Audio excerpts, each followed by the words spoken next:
You're listening to the Chopped Podcast, episode number 133.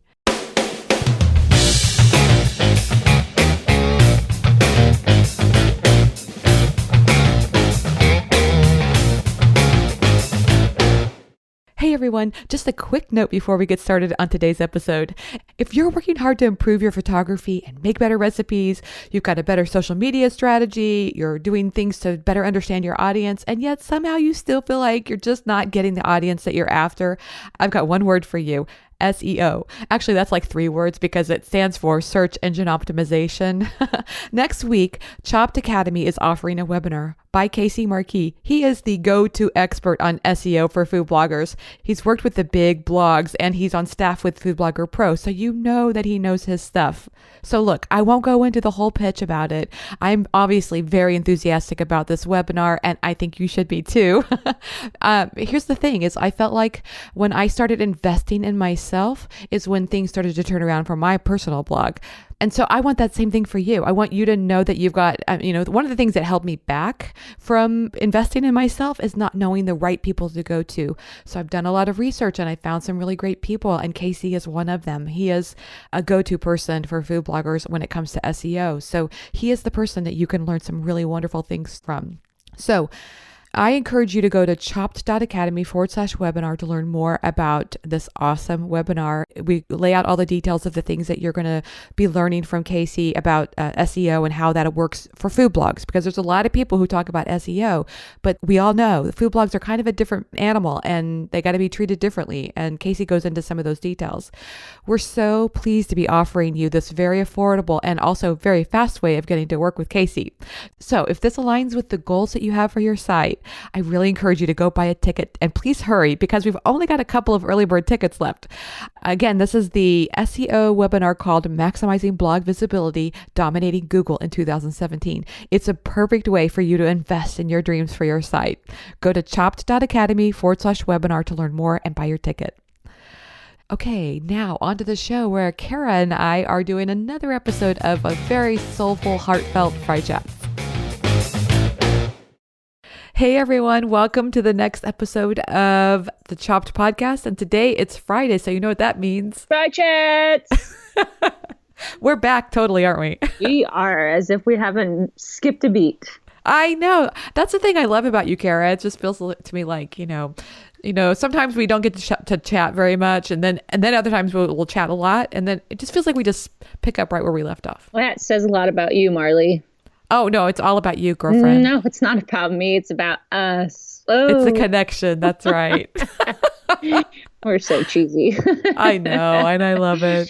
I do too. Welcome to FriChats. Yeah, welcome to FriChats. That's right. And today, FriChats, I don't know. We always try to define this, and maybe it's something that can't be defined, but Don't box me in. I cannot be defined. Don't box me in. Don't box me in. That's right. But I like to think of FriChats as like the soulful side of blogging, food blogging, entrepreneurism, whatever, all that. Yes. Yeah. Going a little deeper in the realm of food blogging. And trying to be real. Yeah. Always trying to be real. Yeah. And we have Jax joining us today too. Right. Y'all hear him? He's chiming in right now. I think he likes FriChats. What do you think? I love food blogging, right, buddy? That's right. I love spirituality and all that stuff, and which is really weird for me because I'm not a religious person, but I do like spirituality. And I've been listening to this new form of this guy. He's got a podcast that's called Guru Singh, which is Singh, and he's been talking. They have this saying when they first opened the podcast, and I think it's called Satnam. It's like a greeting, kind of, like Namaste. People say in yoga. Yeah. But Satnam means, I looked it up, and what I gathered from it is it's like the truth of me. And I really like that because that's lovely. Isn't it nice? I feel like I have been trying to focus lately on just being, not to say that I'm ever fake, but I just feel like as a people pleaser, or as, just people born in society, and we have this culture that tells us we need to act a certain way and behave a certain way. But I feel like I've been trying lately to kind of just be this is who I am truthfully. Well, and I think that not everybody grew up being able, yeah, he agrees. Grew up being able to be who they really are, right? Yes, We've right. some of us, and it's probably why you and I get along so well too, is that we have similar, I don't want to say struggles, but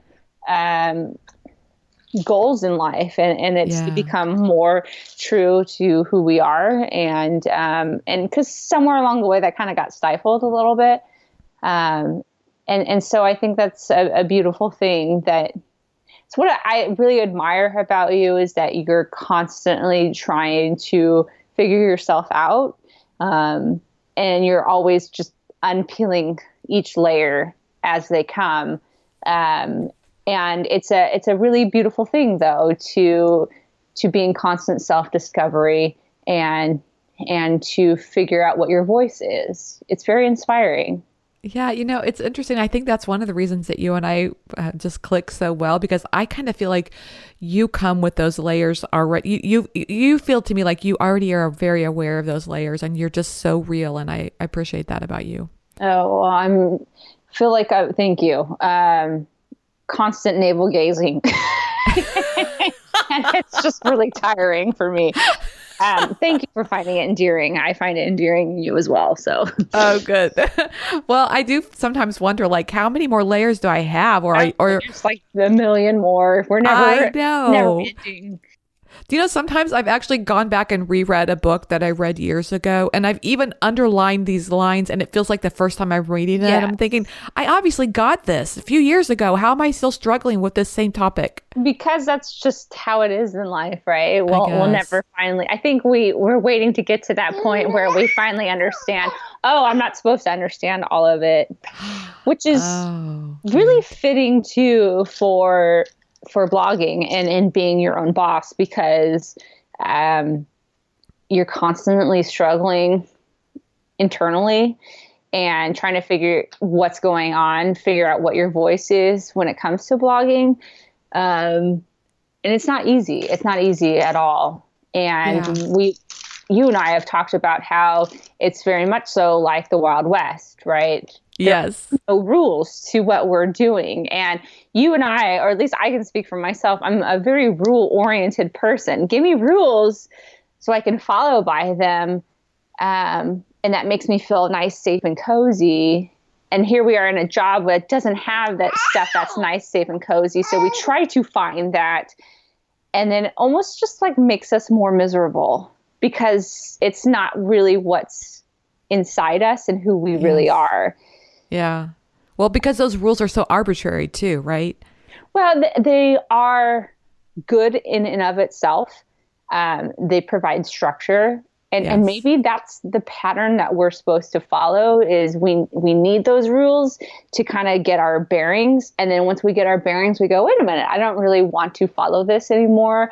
And now it gives me more space and security to figure out what it is that I really want to do. You know, and I'm just more in favor of not looking down on the way that, that I might, because, I don't know. Well, you're an artist, so I think this really applies, because I can imagine where you would want to study the rules of, I don't know, like water painting. I'm not an artist, so I don't understand it, but there are some techniques that you can learn, and then you can kind of unlearn those rules and use watercolor the way you want to. Yeah. So prior to us recording this podcast, we were talking about music.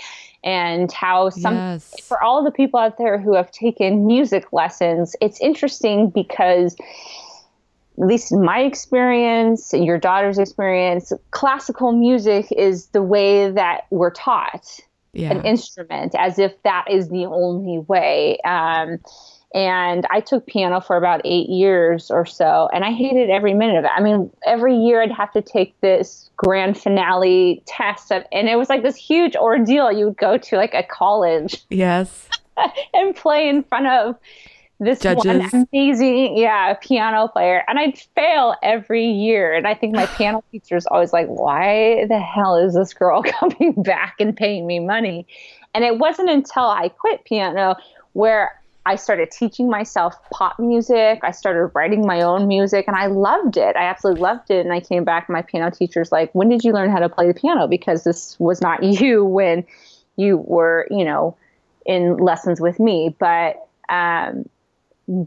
sometimes maybe you just have to go through the structure and learn great. like by the rules to realize I don't want to play by this, or I don't want to blog like that. And I think that's really important that we wanted to talk about today, because what if you're in that position where you're following the rules, you're doing videos, you're on every social media platform, and you're miserable. And why do you think you're miserable? Maybe it's just because those aren't the rules that you need to be following by anymore. And I just have to say, it's just a relief to say the words. I'm miserable trying to follow all these rules that I feel like are out there. Yes. Freedom, right? Freedom. Yes. Ooh.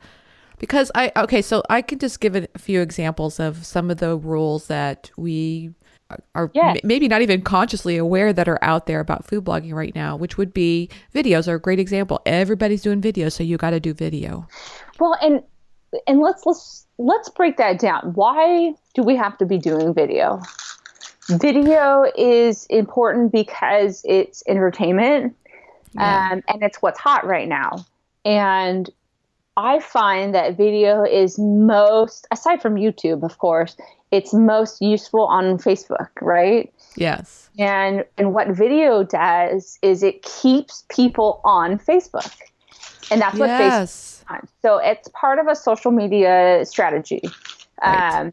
And I have been talking to people who have been doing great jobs at videos. I mean, getting like millions of views. Right. And at least these particular people, I'm not saying this is the collective experience, but these particular people, I ask, okay, so what's the benefit? Are you getting more traffic? Are you getting more followers? And they're saying that they're getting more followers on social media, mainly Facebook. Mainly Facebook, and for me, doing videos is very exhausting, and it's a really long process. I'm cranky. Yeah, I'm out. I don't care about getting more followers on Facebook if it costs that much. Yeah. Honestly, I'd rather pay for that than create videos. And that's not to say I'm never going to do that, because like we've pointed out before, I like to say I'm never going to do something and then I do it. But I do it on my own terms. But video is a great way to entertain people on Facebook. That's what I have figured out. And I realized I don't really care about that. Yeah. That takes away the content that I love doing. And it's like you said, there's something so freeing to say, I don't really want to do that though. Yes. And that's okay. Right. I mean, there's a part of you that feels a little bit, is that FOMO, fear of missing out? Like there's a part of me that's like, oh my God, I hope I'm not totally messing myself up here. Yeah. Yes. And when did you get on Instagram? Oh, I was late to Instagram, and I'll be honest, as much as people say that they love it, I still struggle with it, because to me, sometimes Instagram feels like if you don't put something out there that is just perfect, forget it. You are just going to, it's going to be terrible. And I am not perfect. I'm not. Well, I think that Instagram is a great example too of like, so when did you start Instagram? Like a couple years ago? Yeah. I don't even know. When did Instagram get started? Like 5 years ago? That's when it kind of exploded. I imagine you're right. Yeah. Yeah. I could look it up, but something like that. So for like the first 3 years, you weren't doing it. And look you're still around. You're still creating content.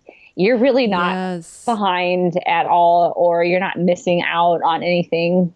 You dipped your foot into Instagram and realized it's not really the platform for you. I think that's what's so relieving as being a blogger. Everyone's convinced I have to have Snapchat. I have to have Facebook. I have to have Pinterest. I have to do this, this, and this.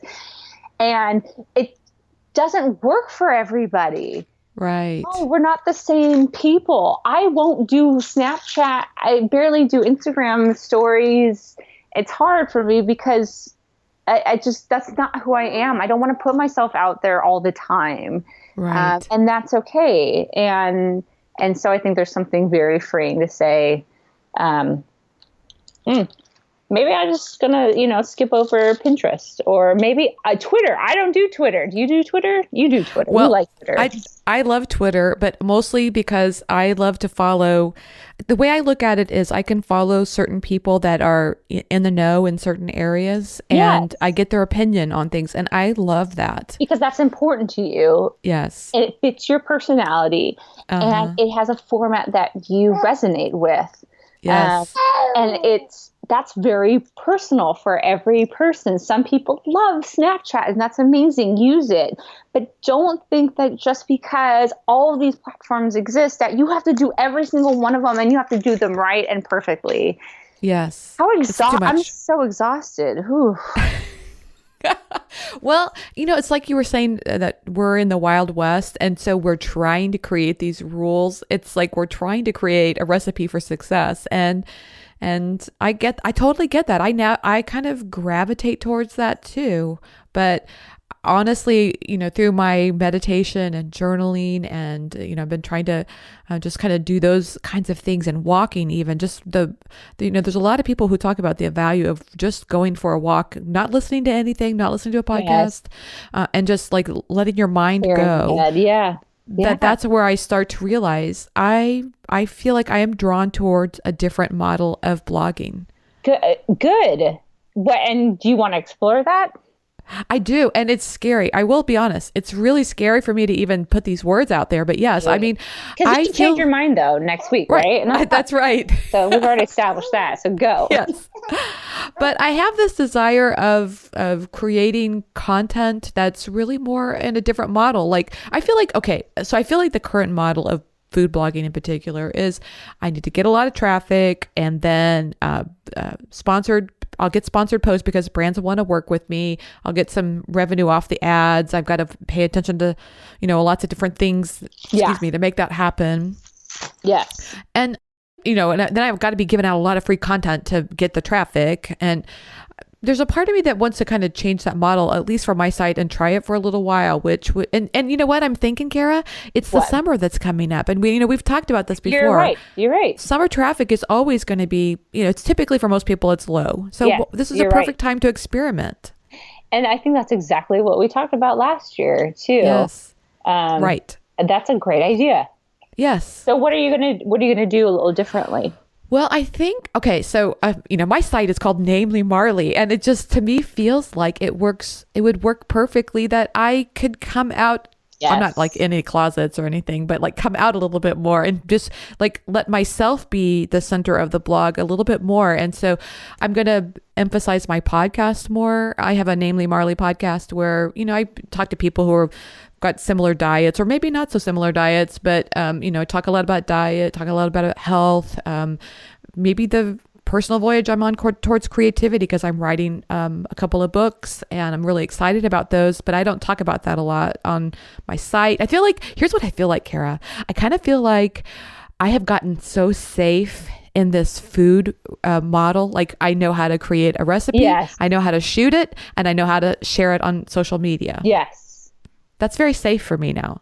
Well, you're such a multifaceted person. You're very talented too, outside of just recipe creation. And I can say that with 100% surety. Thank you. I'm blushing over here. Because I've tasted your food and it's amazing. I still dream about those donuts you made for me. But there's more to you than just food. And when you say this about, expanding your site more to incorporate you, I love it. I absolutely love it. That sounds like you.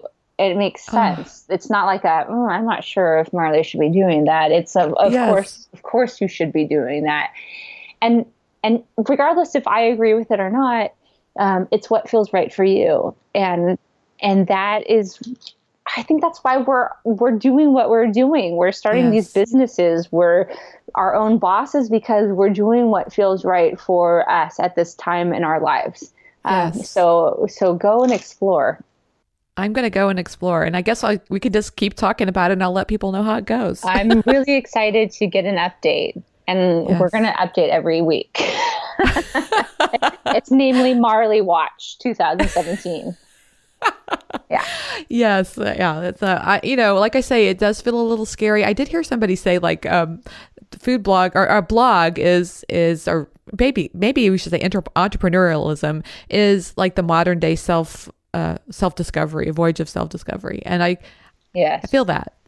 It is. And it's really scary because, again, for people who need those rules and guidelines, there aren't any. And so we're constantly trying to find that from other people who are successful and emulate that. And it just doesn't work like that. It doesn't work like that.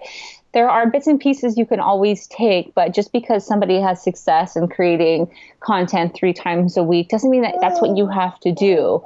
Right. You have to figure out what's right for you. And I think like being a parent now has completely changed me. And like there's so many different parenting styles that you can adhere to.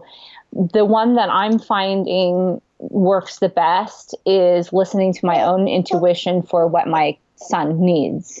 And I think that's the hardest style to adhere to because there is no rule book for him because he's just been created, he's there's nobody like this kid. And so every day I have to like look at him and figure out, what do you need today? And how can I be a good mom to you?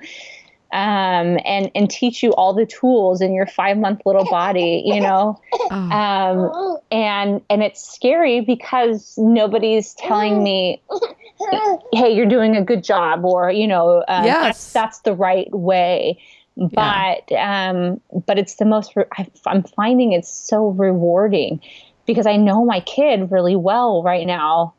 And I relate that to blogging, is that nobody can tell you what you need to be doing. You have all the answers. It's a matter of, are you going to trust that you do? And it's scary, and it's absolutely scary, but are you going to be courageous enough to kind of step out on your own and go, I'm going to do what I feel is right for me. Oh, I love that, Cara. It kind of reminds me of that Robert Frost that wrote that poem about I took the road less traveled and it made all the difference. Yeah. I mean, going on the path that everybody else is going on is easy, easy in some ways, but I think we're both commenting that when you find yourself miserable day in and day out, that I feel like it's like a red flag from your gut or whatever telling you you're not on the right path. Yeah, no, you're 100% right. When you're starting to get down on your numbers, that is, for me, that's my red flag of, oh, you're not focusing on the right thing. That's not what makes you, that's not what makes me happy. Right. It's being proud of the content that I make. And regardless of how many, people are enjoying it, or what I think people are enjoying it. And that is determined by your social media numbers, which is, we all know, it has its own algorithms, and it's not, what's the word? It's not up to date, really. It's not a real good indicator anyway. Right. Yes, absolutely. Screw the numbers is what I'm saying. Yes. And because, we have no idea. I know that we've talked about this before, but we have no idea.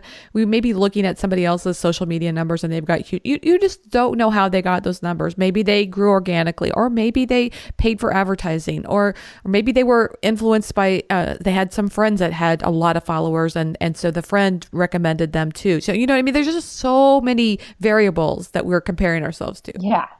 And when I really think about it, how silly that I'm saying this person's more important than I am because they have 10,000 more followers on Facebook. Yes. Or their work is more important, like that's, I don't know. That's why I try to really be mindful about like how I treat people in person with their blogs. So like if somebody who has like a major blog, I'm not treating like them like they're this celebrity or whatever, because it's like, are you what? Like, that's the dumbest thing you know what I mean? I don't know. Yes. They're just a person who Yes. who figured something out and are listening to their own voice. I feel like that about celebrities in general too. You're right. But like, there are very few people I would fangirl over. Yeah.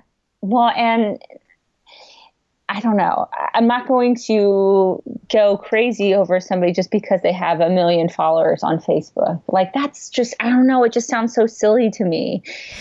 It really does. It sounds silly to me. I'd be more apt to fangirl over somebody whose like work I just worship. Like, oh my God, they're insanely creative. And who would that be? Is there somebody? I mean, oh man, you just put me on the spot. There are a few people on Instagram whom I definitely would.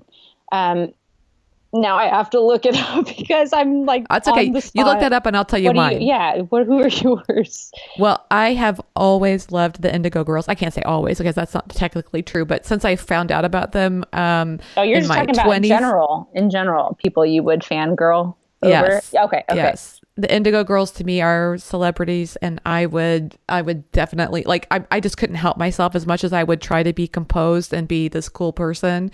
If I saw Amy Ray, I'd almost want to break down and cry. I mean, I could just almost cry just talking about them because their music has just changed my life. It sounds like it, yeah. The passion that they have for the work that they do and the talent that they have, it just overwhelms me with gratitude. So I love them, and I would definitely, I feel the same way probably about Neil deGrasse Tyson. I think I would. Oh my gosh. Yes. We're such nerds like that. Oh my gosh. I want to be his best friend. I do too. I think he would like me. I do too. Oh my God. I love Neil deGrasse. He's the best. Yes. The absolute best. And his perspective, I mean, when you see him talk, he is just so passionate. Like, I think sometimes he's spitting when the words come out of him so passionately, and I just admire that a lot. I absolutely agree. I can't even think of anybody. Christopher Guest, I think, would be for me. Spinal Tap.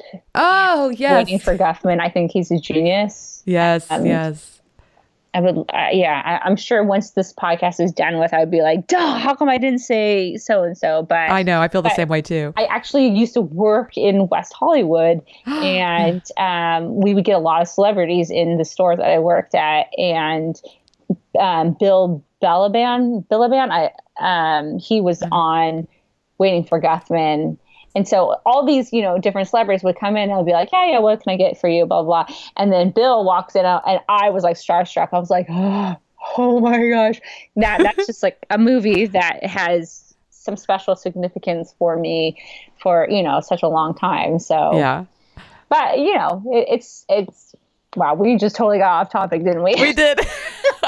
But I think the point here is that there are very few people we need to be fangirling over. That I heard this quote once, that when you put people you admire on a pedestal, it gives them permission to look down on you. And that's cool. I don't think that's so. I mean, I feel like I have had this tendency often in my life to put other people on a pedestal, but that feels like it's, not respectful of myself. So I've been trying to work on just like, we're all equal. We're all the same.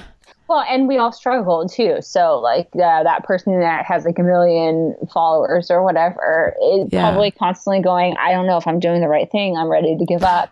Oh, that's they're probably true. feeling the exact same thing that you're feeling. So it's just relative to me. That was my whole point. It's that they're not better than you. So, so you can fangirl, but just realize that they struggle and they're not any better than you are. And why are you not capable to rise to that as well? Of course you are. We all are. Yes. The main thing is just to listen to what you need and what is inside of you and honor that, instead of honoring what that person is doing and duplicating that, because it's not going to work for you.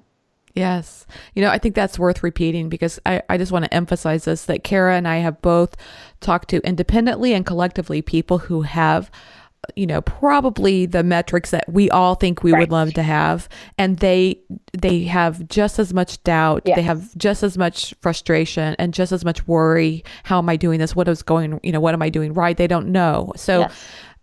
I just think it's West. So, yeah, it is the Wild West. It really is. Yes. We're constantly wondering, am I going to still have a job by next year? And so you have to recreate yourself constantly. You're always on your toes, and that's okay. And that's okay as long as you are honoring you. Yes. I love it. Cara, I think this has just been such a great discussion. I hope it kind of opens up a dialogue for people to realize that, okay, recognize we're in the Wild West of food blogging, and what are the ways that I can respect myself and honor myself and kind of follow my own path. And we really look forward to seeing you, Marley, and how this kind of affects how you approach your site. So keep us updated, please. I will, definitely. Okay, let's talk soon, Cara. Okay, bye. Bye.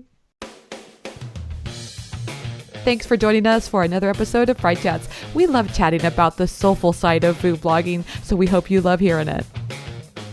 You can sign up today for the Chopped Academy Maximizing Blog Visibility webinar, so you can take advantage of early bird pricing. There's just a few early bird tickets left, so hurry and buy your ticket today. Go to chopped.academy/webinar. Thank you so much for all your kind words and support about the Chopped podcast. It really means a lot to hear from you about how much you're loving the show. You can also do something really wonderful for the show, which is go to iTunes and Stitcher and leave a review. It makes such a big impact. It only takes a few seconds of your time, and it really helps us a lot. We also appreciate your reviews on social media as well, so just please keep spreading the word. You inspire me, and I hope today's show is helpful and inspirational to you as well. Now, go forth and be your best you.